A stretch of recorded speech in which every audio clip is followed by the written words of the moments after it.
ইমতিয়াজ, সার্জিস আলমের কি কর্মসূচি রয়েছে জানতে চাই।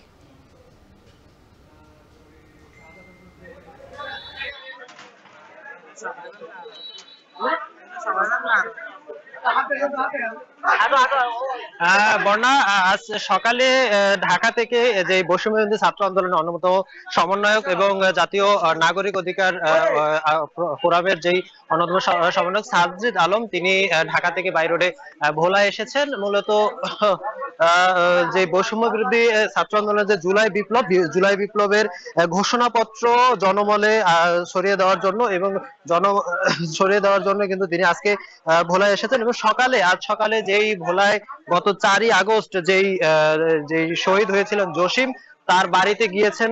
বাড়িতে গিয়ে তার কবর জিয়ারত করেছেন এবং তার পরিবারের সাথে কুশল বিনিময় করেছেন এবং তার পরিবারের খোঁজ খবর নিয়েছেন। এর পরপরই কিন্তু ভোলার যে বাংলা স্কুল মোড় রয়েছে সেখান থেকে সদর রোড হয়ে বরিশাল দালান হয়ে কিন্তু তিনি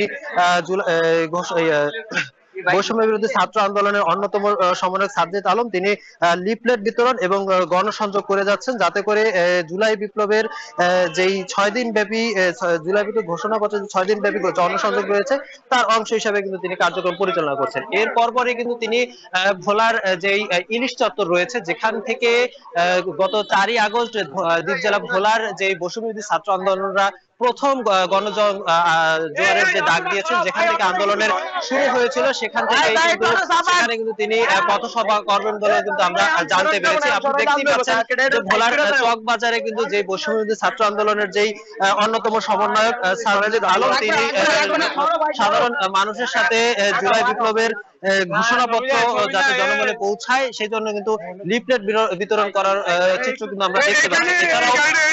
এছাড়াও কিন্তু এর পরবর্তীতে তিনি ভোলার যেই ইলিশ চত্বর রয়েছে সেখানে যাবেন। সেখানে গিয়ে পথসভায় যেই ভোলার যেই বৈষম্যবিরোধী ছাত্র আন্দোলনের যে সমন্বয়ক রয়েছেন এবং সাধারণ জনগণ রয়েছেন তাদের উদ্দেশ্যে কিন্তু তিনি বক্তব্য দিবেন বলেও কিন্তু আমরা জানতে পেরেছি।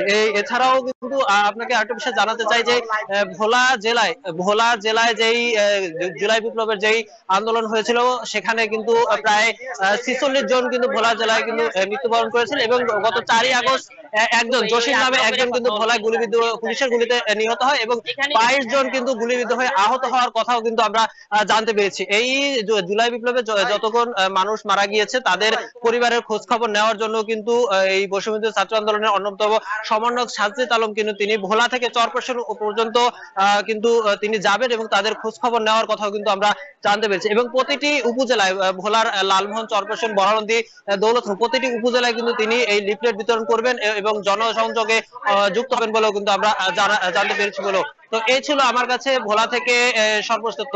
পর্ণা।